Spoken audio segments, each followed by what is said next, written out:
Hi everyone, happy Mindful Monday to you this week. The last week we talked about gratitude and how gratitude helps you rewire your brain. So, the more and more that you practice gratitude in your life, you're going to find that it completely changes the way that you think.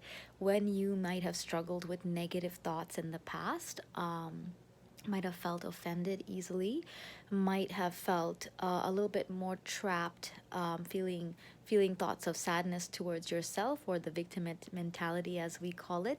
You would all of a sudden find that your brain automatically looks for positive things, that you don't allow yourself to sink into that hole of sadness, but rather you're able to grab the rescue line faster and come out of it. And in many cases, you can even avoid even sinking further, sinking deeper, because your brain is being trained now to be more resilient and to find the silver lining, so to speak. So there always is silver lining with something that we use a lot, cognitive behavioral therapy. What that is, it's used in a variety of different ways in different areas, and we see it being taught in school, and we see it taught in counseling, and so in social work, and then in therapy too.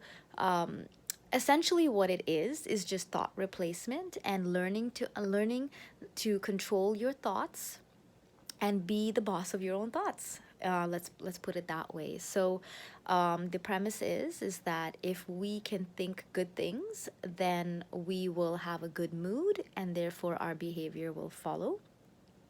And so it is that similar idea that we also see in spiritual practices, specifically in the Bible. It talks a lot about renewing your mind, renewing your thoughts, simply because this helps bolster your life and provides the strength that you need to live in a way that is more victorious versus victim.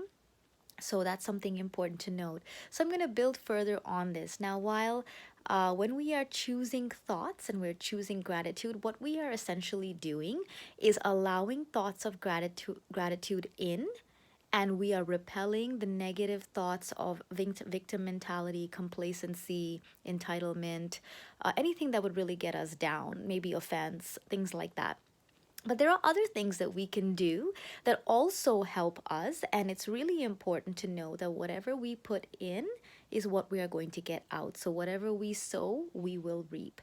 And that means that if we are looking to have a life of power and have a life of strength and have a life where we feel in control of our lives and that we are taking full responsibility, then we are going to choose also to not allow things that are going to take away from our lives. So that means that if we struggle with fear, for example, um, while it's healthy to face certain fears and work through them if they are good for you, it is also important to not allow imagery and things into your mind that could create further fear that is irrational, like movies or things like that, shows.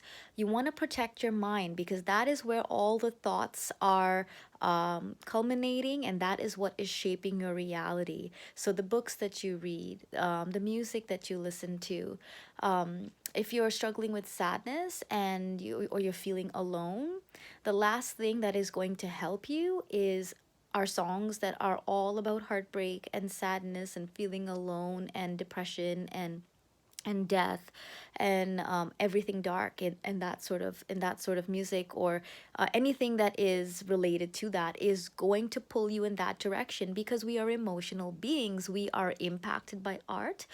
Music and art are very, very therapeutic and very effective in therapy because they really impact us on an emotional level, on a psychological level. So we can use these tools in a positive way to also help us. So as a basic rule, garbage in, garbage out. So if you're looking to grow, then you want to focus on personal growth and development videos. You want to focus on videos like this where you learn and you can apply. You want to focus on books that are going to help you do better and live your best life. So keep a watch out for that and check to see what your habits are. It works in every area. What are you eating? Right? What are we eating? If we're eating things that are not healthy for us, it's going to show eventually in our body as our mobility is limited. If we put in exercise, then we're going to be mobile. If we work out, then we're going to have muscle. If we don't and eat a tub of ice cream, then we're going to feel the effects of that as well. So what goes up must come down. What goes in will come out. So that's my tip for you today and for this week. And I encourage you to take a look at your lives and see where you can give a little bit of tweaks and change a few little things and move towards wholeness and health and mental fitness. Have a great week.